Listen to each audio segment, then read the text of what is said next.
وقال المصنف رضي الله تعالى عنه ونفعنا به وبعلومه في الدارين آمين إلى أن قال الصلاة الرابعة الإشاء. Salat yang keempat adalah salat Isya. Salat Isya.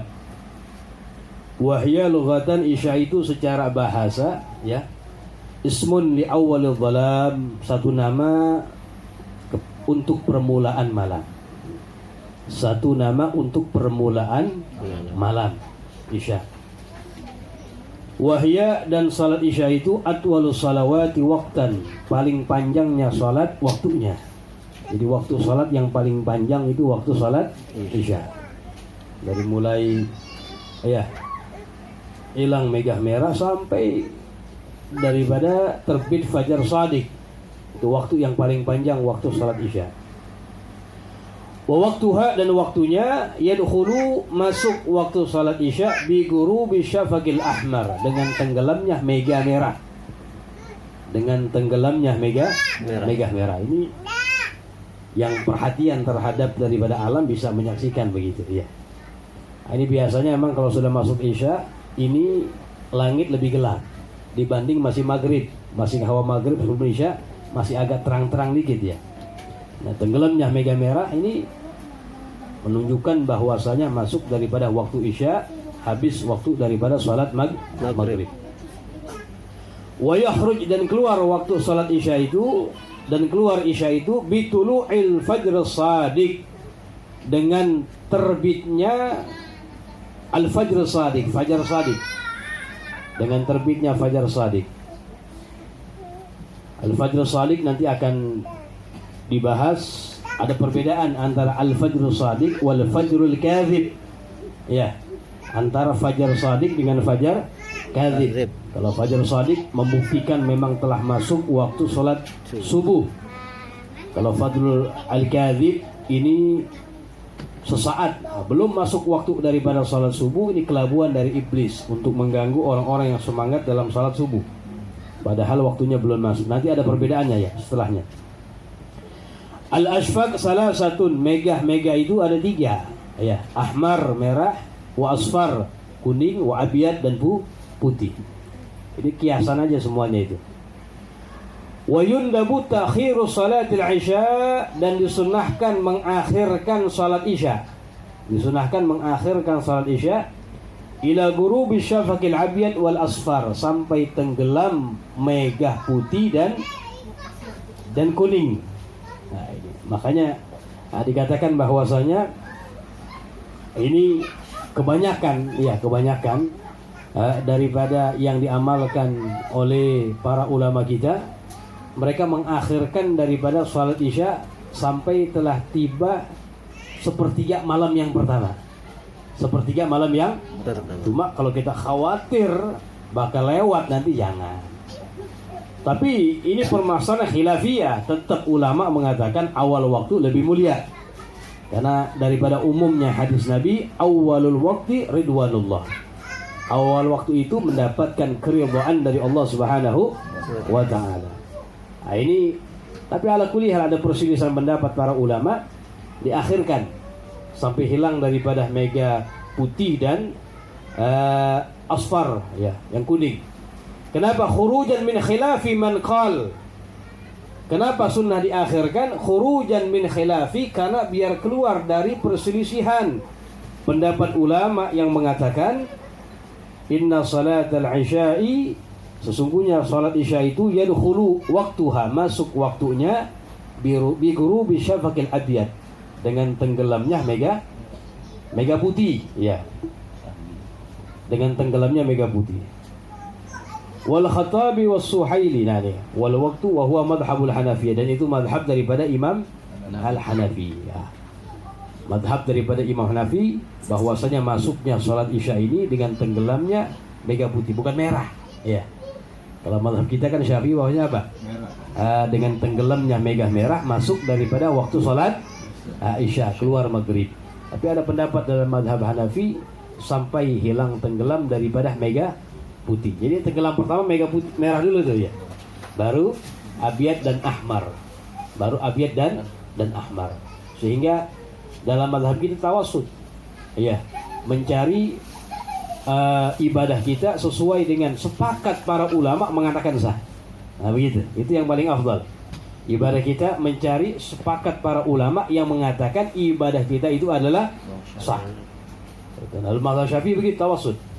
Makanya perkara yang khilafiyah dalam hal ini lebih afdal sunnah dalam mazhab Syafi'i mengikuti hal yang demikian. Kayak tadi tuh. Kenapa afdal mengakhirkan salat Isya sampai hilang mega putih dan kuning? Ya. Kenapa sunnahnya afdal mengakhirkan? Biar kita keluar dari perselisihan pendapat ulama yang mengatakan masuknya waktu salat Isya dengan tenggelamnya mega putih. Jelas paham itu. Dalam mazhab Syafi'i begitu tawassut. Banyak dalam perkara hal. Contoh diantaranya misalnya masalah khilafiyah yang demikian. Kita dalam membasuh muka kita ketika wudu, sunnah bagi kita untuk mengenakan atau membasuh daripada kuping kita. Itu sunnah tuh. Kenapa sih sunnah? Khurujan min khilafi man qala innal udhunaini minal wajhi. Kenapa sunnah ketika kita membasuh muka, kuping juga dibasuh, dikenain? Biar keluar dari perselisihan pendapat ulama yang berpendapat bahwasanya kedua kuping itu termasuk bagian dari wajah. Jelas? Ya, biar kalau kita usap, berarti kan sepakat para ulama, wudu kita sah gitu. Kalau misalnya kita kupingnya nggak dibasuh, ada pendapat meskipun dalam mazhab kita mengatakan sah, tapi ada pendapat ulama yang mengatakan tidak sah. Makanya mencari al-afdal, al-ihtiyat dalam ibadah itu yang lebih afdal. Ada contohnya dalam mazhab kita bahwasanya ketika kita mengusap kepala dalam wudu kita, disunnahkan kuping juga diusap. Sunnahkan kuping juga diusap. Kenapa? Khurujan min khilafi man qal. Biar kita keluar dari perselisihan pendapat ulama yang berpendapat innal udhunaini minar ra'si. Bahwasanya kedua kuping itu termasuk bagian daripada kepala. Begitu. Atau dalam mazhab kita Syafi'i, kita yang lagi junub malam-malam nih, malam-malam mau puasa disunnahkan mandi sebelum daripada subuh. Disunnahkan mandi sebelum daripada subuh. Kenapa? Biar kita khurujan min khilaf man aujabahu. Biar kita keluar dari perselisihan pendapat para ulama yang berpendapat wajib mandinya sebelum subuh. Makanya dalam mazhab Syafi'i tawassut tuh, ngambil yang tengah-tengah, yang kena semua. Termasuk dalam perkara ini sunnah bagi kita mengakhirkan daripada salat Isya sampai hilang daripada mega putih. Kenapa? Khurujan min khilafi man qal. Biar keluar dari perselisihan pendapat ulama yang mengatakan inna salatal isya, bahwasanya waktu salat Isya itu waktunya masuk dengan tenggelamnya mega putih, sebagaimana dalam mazhab Abu Hanifah. Ya. Kemudian as-salatul khamisatu as-subuh, salat yang kelima yaitu salat subuh. Yang paling berat ini, asyaqqus salah dikatakan. Ya. Makanya pahala ganjarannya paling besar. Nah, kemarin udah kita singgung tuh. Ini mana sih katanya salat yang paling afdal salat asar, betul? Nah, sebagaimana yang Nabi Allah Subhanahu wa taala berfirman, "Hafidhu 'ala shalawati wa salatil wusta." Kalian jagalah salat yang 5 dan salat pertengahan. Ya, di sini ahli tafsir mengatakan yang dimaksud dengan salat pertengahan salat asar. Salat asar salat yang paling afdal. Ini min nahiyah dzatiyatus shalah. Dari segi zat salatnya salat asar salat yang paling afdal. Tapi min nahiyatil masyaqqah, dari segi beratnya, susahnya untuk kita hadir, salat subuh yang paling afdal. Salat subuh yang paling afdal. Sehingga beliau bersabda, afdalus salah 'alal munafiqin salatul subhi wa salatul isya. Salat yang paling berat bagi orang-orang munafik yaitu salat subuh dan salat isya. Pahalanya luar biasa. Ya, besar sekali. Wahia lugatan ismun li awwalin nahar. Subuh secara bahasa satu nama untuk permulaan siang. Kalau isya kebalikan, permulaan malam. Wa tusamma salatal fajri. Subuh itu juga dinamakan salat fajar. Salat fajar, salat subuh nama lainnya. Wa tu'tabaru jama'atuha, dan dianggap jamaah salat subuh afdalul jama'at, paling afdalnya jamaah. Paling afdalnya jamaah setelah jamaah salat Jumat. Yang afdaliyah ini secara tertib ditartibkan sama ulama. Salat jamaah yang paling afdal yang pertama jamaah salatil Jum'ah. Karena hukumnya wajib tuh, fardu ain, betul. Makanya jamaah yang paling afdal. Tingkatan yang kedua yaitu jamaah salat subuh pada hari Jumat. Jamaah salat subuh pada hari Jumat. Yang ketiga, jamaah salat subuh selain daripada Jumat. Yang keempat, jamaah salat Isya. Yang kelima, jamaah salat Asar. Yang keenam, jamaah salat Zuhur. Yang terakhir dari salat, jamaah salat Maghrib. Itu yang paling ringan tuh. Iya. Dari segi sawab pahalanya yang terbesar, subuh. Asyak lebih berat. Waktu daripada salat subuh yadkhul bitulu'il fajr shadiq, masuknya dengan terbitnya fajar shadiq. Nanti akan dibedakan. Wa yakhruj, dan keluarnya waktu salat subuh bitulu'i juz'in, dengan terbitnya juz'in, bagian min kursi syamsi, dari bulatnya matahari. Nah, kemarin udah kita bahas sedikit. Jadi arti terbitnya matahari, udah nongol sedikit matahari dikatakan sudah terbit. Ini kita bisa saksikan kalau kita berada di tempat ketinggian atau di pantai yang menyaksikan terbit matahari. Jadi ini pantai nih. Ya. Matahari udah nongol dikit kelihatan. Ya. Walaupun belum sempurna. Juzuk bagian daripada bulatnya matahari udah nampak nongol sedikit, namanya udah terbit. Kebalikan dari tenggelam tuh. Kalau tenggelam hilang semuanya. Tenggelam semuanya ghurasy syamsi, bundarnya matahari. Kalau masih ada setengah dikit, belum tenggelam sempurna berarti. Belum dari kata masuk waktu salat maghrib. Asar belum selesai. Nah, dengan hilangnya semuanya, ini baru namanya tenggelam. Jadi ada kebalikan dengan terbit. Makanya di sini dikatakan wa yakhruj, keluar waktu salat subuh bitulu'i juz'in, dengan terbitnya juzuk bagian min kursi samsi, dari bundarnya matahari. Nanti ya, udah nongol dikit aja, baru dikit kelihatan. Nah ini berarti sudah terbit matahari namanya, keluar. Sekarang kita berbicara al-farqu baina fajr shadiq wal kadhib. Tadi dikatakan keluarnya waktu Isya dengan terbitnya fajar shadiq, yang menunjukkan masuknya waktu salat subuh. Fajar terbagi dua. Ada yang namanya al-fajr shadiq, ada yang namanya al-fajrul kadhib. Shadiq dan kadhib. Apa perbedaan di antara keduanya? Yang pertama as-shadiq. Kalau al-fajr shadiq, yantashiru dhaw'uhu wa yazdad. Dari ufuk timur, yantashiru, menyebar, dhaw'uhu, cahayanya, wa yazdad, dan semakin bertambah cahayanya. Jadi dari ufuk timur tuh, ya, ini cahayanya semakin menyebar dan semakin terang bertambah. Lama-lama makin terang. Ini fajr shadiq. Kalau kadhib, ya'gub dhaw'ahu dhulmatun, menyudahi setelah cahaya zulmah, kegelapan. Semakin lama semakin gelap. Cahaya dari ufuk timur sama, ada cahaya, cuma lama-lama gelap, hilang. Itu namanya al-fajrul kadhib, dusta namanya kadhib. Kalau shadiq, cahaya dari ufuk timur semakin lama semakin menyebar cahayanya ke kanan ke kiri, semakin terang. Itu perbedaan yang pertama.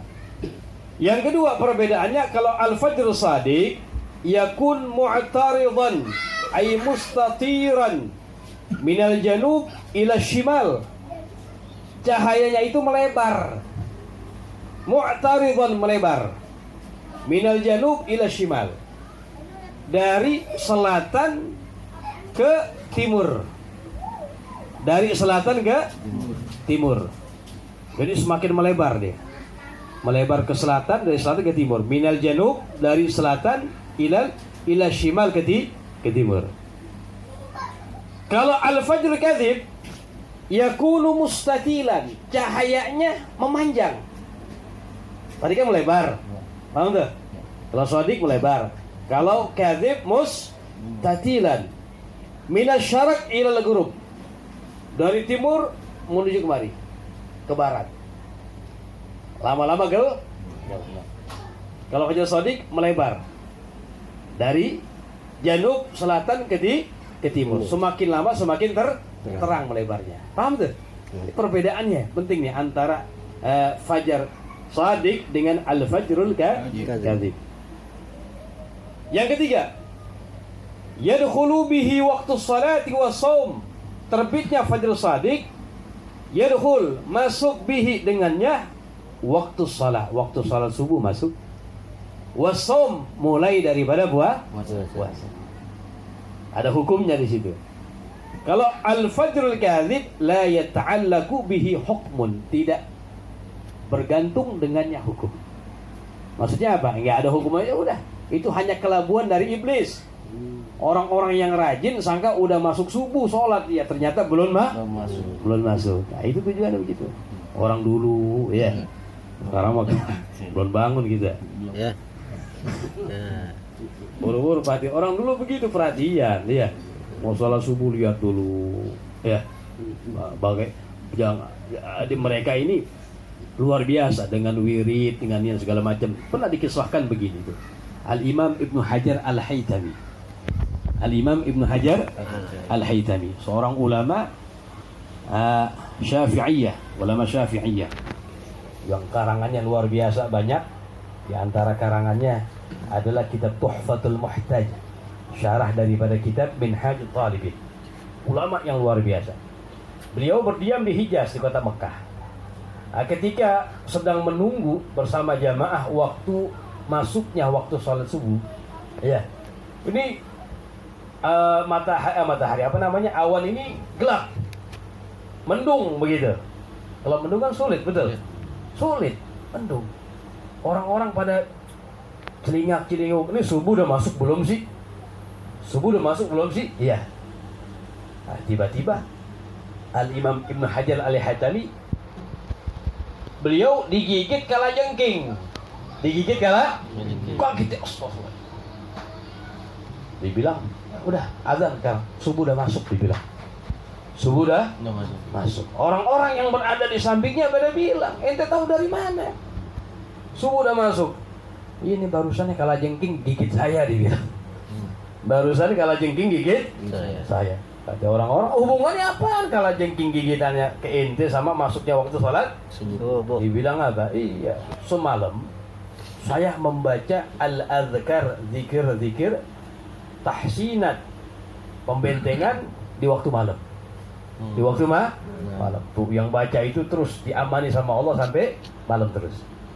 Adapun zikir yang siang, dari subuh ke bawah sampai siang belum saya baca. Barusan. Samping yakinnya begitu. Makanya penting kita baca zikir tuh. Al-Imam Ubay bin Ka'ab, beliau mengatakan, benteng itu ada 3 yang dapat membentengi diri kita. Di antaranya zikrullah hisnun, membaca zikir kepada Allah itu adalah benteng. Bentengnya zahir maupun batin. Penting tuh, perbanyak. Jangan lupa baca Ratibul Haddad atau Ratibul Attas, atau baca Al-Widul Latif. Lebih-lebih saat-saat yang sekarang kayak gitu. Lihat penjagaan ikhtiar, di antara bentuk ikhtiar kita takarrub ilallah subhanahu wa ta'ala. Jadi fajrul kadzib ini nggak ada hubungannya dengan hukum. Iya. Nah, ini perbedaan antara al-fajrul shadiq wal fajrul kadzib. Al-shadiq apa itu? Yantashir, menyebar cahayanya dan semakin bertambah. Kemudian yang kedua, ya'tarid, melebar. Iya. Menyamping, minal janub, dari selatan ke utara. Semakin lama semakin terang. Kemudian dengan adanya fajr shadiq timbulnya menunjukkan waktu sholat subuh masuk dan mulai waktu puasa. Kalau fajrul kadzib tadi tuh, ya apa namanya, timbul dari ufuk timur, tapi cahaya yang namanya cahaya mustatilan memanjang, yang lama kelamaan semakin redup gelap. Ya. Dan timbulnya itu la yata'allaq bihi hukmun, tidak ada hubungan dengan hukum. Belum masuk waktu salat subuh dan belum juga waktu puasa. Wa afdalul a'mal, paling afdalnya amal as-salatu fi awwali waqtiha, salat di awal waktu. Ya. Wa yahsulu bil istigali, dan mendapatkan awal waktu itu bil istigali dengan menyibukkan, bi asbabus salah, dengan menyibukkan melakukan sebab-sebab salat. Dari kapan? Min dukhulil waqti, dari mulai masuknya waktu. Jadi amal yang paling afdal salat di awal waktu. Walaupun ada pengecualian tadi itu ya, mengakhirkan sedikit waktu salat Isya. Tapi ala kulli hal tetap ada pendapat yang mengatakan dengan ini hadis tetap awal waktu lebih afdal. Jadi jangan disalahkan, di masjid-masjid kita segala macam mereka sholat Isya awal waktu, ya ada bagus, dalilnya juga kuat. Tadi disebutkan as-salatu kalau waktu dikata ridwanullah, awal waktu ridwanullah, mendapatkan keridhaan Allah Subhanahu wa ta'ala. Wa yahsul, dan mendapatkan awal waktu itu dengan kita menyibukkan melakukan sebab-sebab daripada salat. Apa itu sebab-sebab salat? Dari mulai masuknya waktu salat, melakukan sebab-sebabnya apa? Di antaranya ijabatul muadzin, menjawab azan. Kemudian satrul aurah, menutup aurat. Kemudian at-taharah, bersuci. Kemudian salat qabliyah. Ya, kemudian intizarul jamaah, menunggu jamaah sebentar baru salat. Itu namanya asbabus salah. Al-istighal bi asbabus salah, menyibukkan diri dengan sebab-sebab salat. Yang dimaksud dengan sebab-sebab salat apa? Jawab azan, tutup aurat, bersuci, menunggu jamaah. Itu namanya asbabus salah. Jadi bukan artinya awal waktu pas azan langsung sholat, nggak begitu ya. Terus waktunya berjalan. Wa su'ilan nabiyyu an ahabbil a'mal ila Allah Ta'ala, dan Nabi pernah ditanya tentang paling disenanginya amal kepada Allah Subhanahu wa ta'ala, amal yang paling disenangi oleh Allah apa? Nabi pernah ditanya, maka Rasulullah menjawab as-salatu fi awwali waqtiha, salat di awal waktu. Salat di awal waktu. Nabi pernah ditanya amal apa yang paling Allah senangi, maka Nabi menjawab as-salatu fi awwali waqtiha, salat di awal waktu. Wa qad warada, dalam hadis yang lain disebutkan awalul waqti ridwanullah, awal waktu itu adalah keridhaan Allah. Wa wasatuhu rahmatullah, dan pertengahan waktu rahmat Allah. Wal akhiru, atau dalam riwayat wa akhiruhu, dan akhir waktu afwullah, pengampunan, pemaafan dari Allah. Jadi ridha Allah, rahmat Allah, pemaafan, pengampunan dari Allah. Ulama mengatakan magam ridha, mendapatkan ridha dari Allah, magam tertinggi, melebihi daripada rahmat, melebihi daripada pengampunan Allah Subhanahu. Karena kalau misalnya udah ridha gimana? Luar biasa. Kalau radhiyallahu, ya Allah ridha kepadanya, udah hebat lah segala-galanya. Orang yang sudah diridhai, udah direstui namanya tuh. Ya, makanya magam ridha tertinggi dikatakan. Jadi orang yang salat di awal waktu mendapatkan keridhaan dari Allah Subhanahu wa ta'ala. Yang di pertengahan waktu mendapatkan rahmat Allah. Masih di bawah tingkatan itu. Di akhir waktu mendapatkan pengampunan dari Allah. Dalam riwayat yang lain Nabi SAW beliau bersabda, fadlu awalil waqti ala akhirih, keutamaan awal waktu atas akhir waktu, keutamaan awal waktu dibanding akhir waktu. kafadril akhirah ala dunya, seperti keutamaan negeri akhirat atas daripada dunia. Ada bandingannya itu. Akhirat sama dunia ada bandingannya enggak? Jauh nggak ada bandingannya. Dunia indallah ka janahil ba'ud, ka janahil ba'ud, seperti daripada sayapnya apa? Nyamuk. Luar biasa ini. Makanya Nabi bersabda, ad-dunya mal'unatun, mal'un ma fiha illa dzikrullah, aw aliman aw muta'alliman. Kata Muhammad, ad-dunya mal'unah, dunia itu terlaknat. Mal'unun ma fiha, terlaknat apa-apa yang ada dalamnya. Illa ma walahu, kecuali sesuatu yang dipakai untuknya, ila tagarrub ilallah, untuk mendekatkan diri kepada Allah. Semuanya terlaknat. Baju kita, tapi baju digunakan diniatkan untuk menutup aurat, jadi tidak terlaknat. Kendaraan yang kita miliki digunakan untuk apa? Hal-hal yang baik, tadinya terlaknat jadi tidak terlaknat. Rumah yang kita miliki, semuanya yang kita tempat tinggali, diniatkan untuk menjaga keluarga dan lain sebagainya, yang tadinya terlaknat diniatkan demikian, maka menjadi ya. Wa aliman wa muta'alliman, dan orang yang alim dan muta'alliman, dan orang yang belajar, itu yang tidak terlaknat. Semuanya mal'unah. Makanya jangan keluar dari yang tiga dari itu. Ya, dunia yang kita miliki kita niatkan untuk apa? Untuk membantu kita dalam taat kepada Allah.